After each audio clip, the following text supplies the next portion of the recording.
Bonjour à tous et bienvenue dans ce troisième et dernier cours d'analyse spectrale dans lequel nous allons parler de spectroscopie RMN. Alors pour commencer, nous allons voir ce que veut dire RMN. Eh bien cela veut dire résonance magnétique nucléaire et nous allons faire résonner des atomes d'hydrogène. Alors vous allez voir par la suite du cours qu'à la place d'hydrogène, on emploiera souvent le terme proton, puisque en fait c'est le noyau de l'atome d'hydrogène que l'on va faire résonner, et il est constitué d'un seul proton. Alors pour comprendre le principe de la spectroscopie RMN, il faut savoir tout d'abord que les protons qui constituent le noyau d'hydrogène se comportent un peu comme des aimants, donc ils vont s'orienter suivant différentes directions. Et cette propriété-là, c'est ce qu'on appelle donc le spin. Donc si on prend un certain nombre de noyaux d'hydrogène, en absence donc de champ magnétique, eh bien ils vont s'orienter au hasard, de façon aléatoire. Par contre, si on les place dans un champ magnétique comme indiqué sur le schéma, par exemple orienté vers le haut, eh bien ils vont s'orienter de deux façons. La majorité vont s'orienter dans le même sens que le champ magnétique et d'autres dans le sens opposé.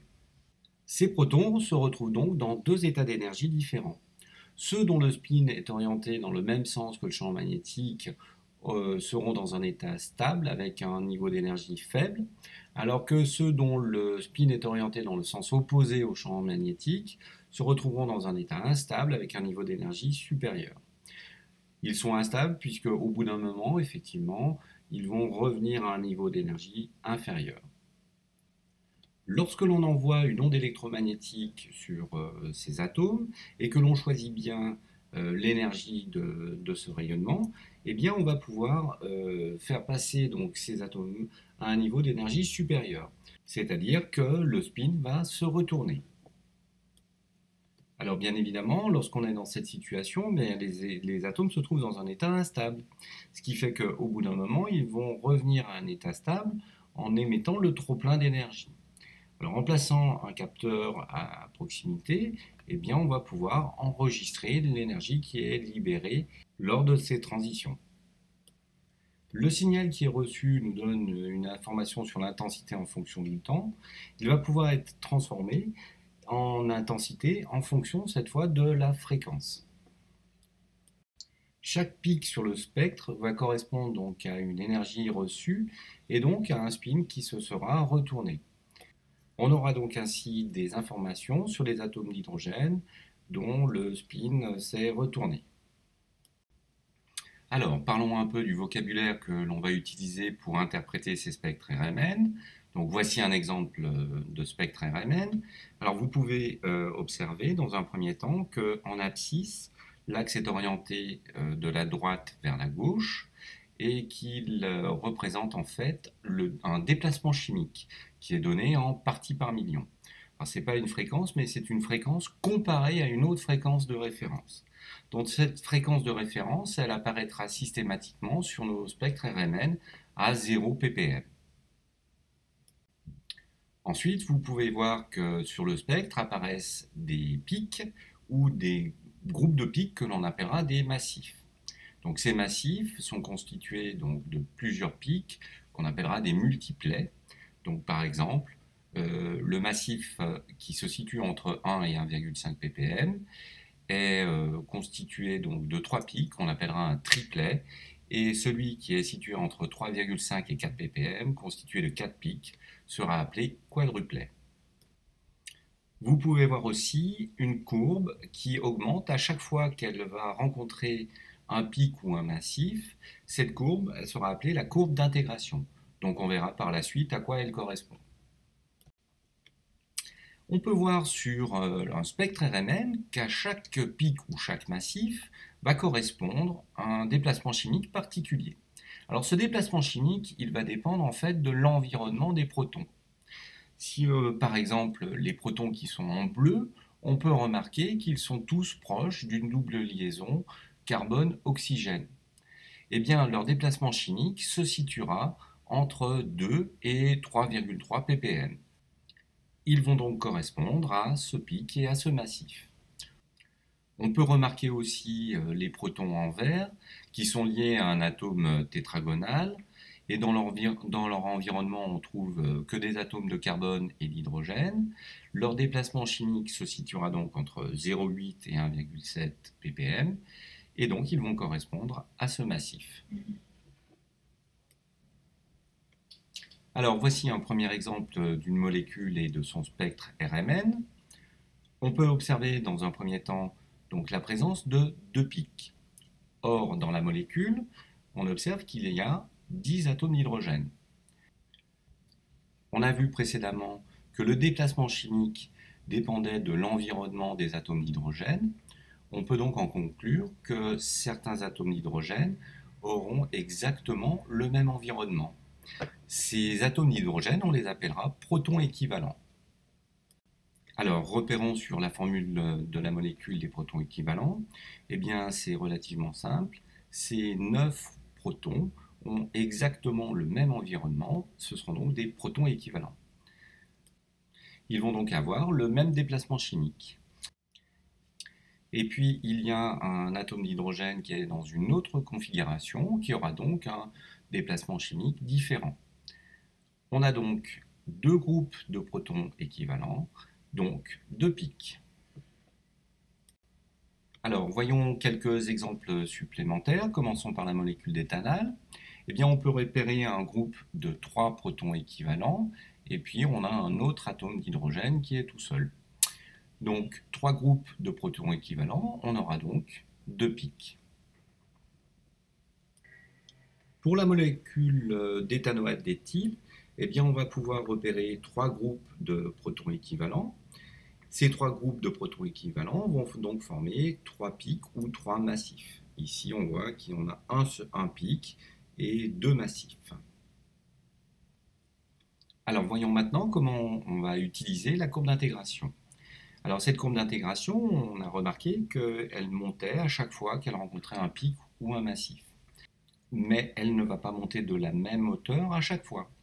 Si on prend une règle et qu'on mesure la hauteur H1 et la hauteur H2, on va se rendre compte que H1 est 9 fois plus grand que H2. Alors pourquoi cette différence? Eh bien tout simplement, cela va dépendre du nombre de protons qui vont résonner à cette fréquence.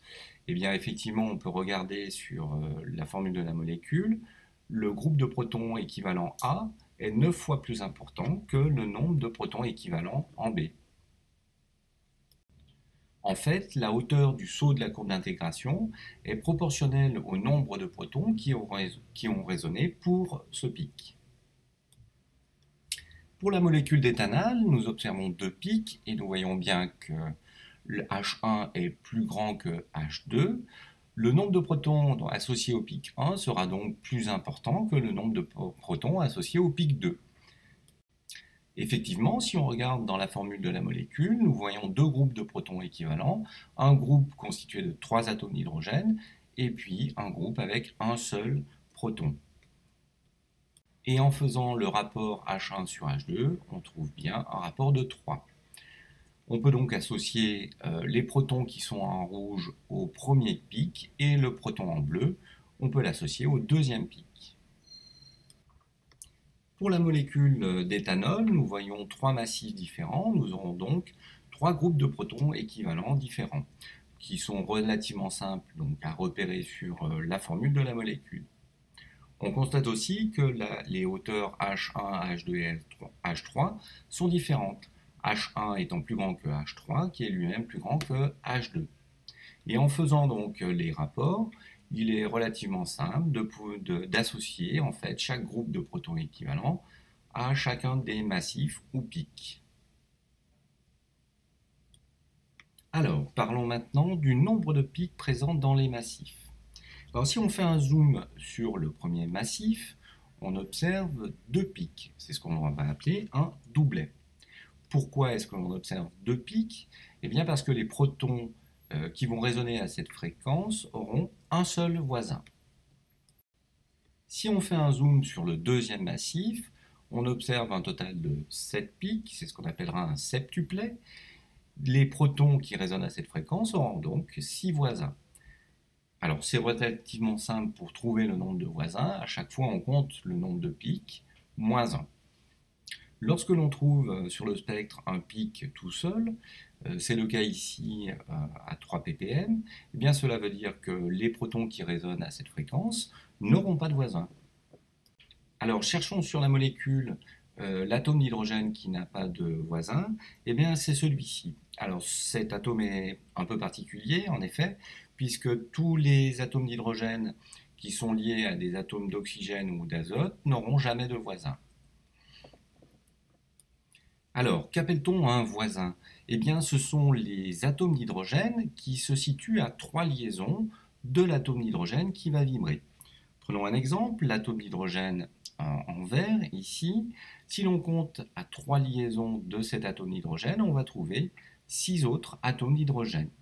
On ne compte pas dans les voisins les atomes d'hydrogène qui sont liés à un atome d'oxygène ou d'azote.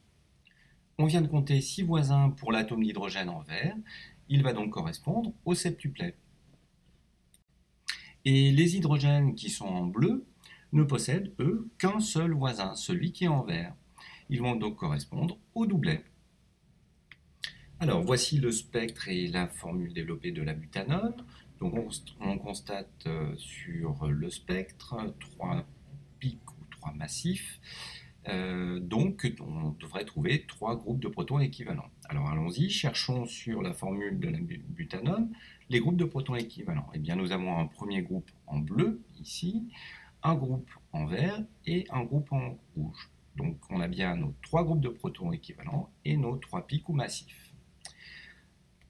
On peut constater que les protons en bleu n'ont pas de voisins. S'ils n'ont pas de voisins, on va donc obtenir un singulet. Si on regarde maintenant donc, les protons en vert, eux auront 2 voisins, on obtiendra donc un triplet. Et les protons en rouge, qui eux ont 3 voisins, correspondront au quadruplet. Pour le propanoate de méthyle, alors commençons par faire un zoom sur les massifs pour bien identifier le nombre de pics. Donc nous avons ici 3 pics, donc 2 voisins. Sur le deuxième massif, nous voyons 4 pics, donc 3 voisins. Et puis nous avons un pic tout seul qui n'aura pas de voisin. Alors cherchons dans la formule de la molécule les atomes d'hydrogène qui ne possèdent pas de voisins. Eh bien ce sont ceux-ci, ceux qui sont en bleu. Ils n'ont pas de voisins, ils vont donc correspondre au singulet. Maintenant, regardons les protons qui sont en rouge. Ceux-ci possèdent 3 voisins, ils vont donc correspondre au quadruplet.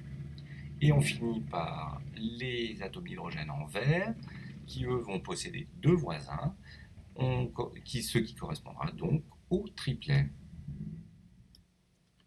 On finit par un petit exercice. Donc vous allez essayer pour cette molécule d'associer chacun des massifs à des groupes de protons équivalents dans la molécule. Si vous voulez du temps, vous faites pause.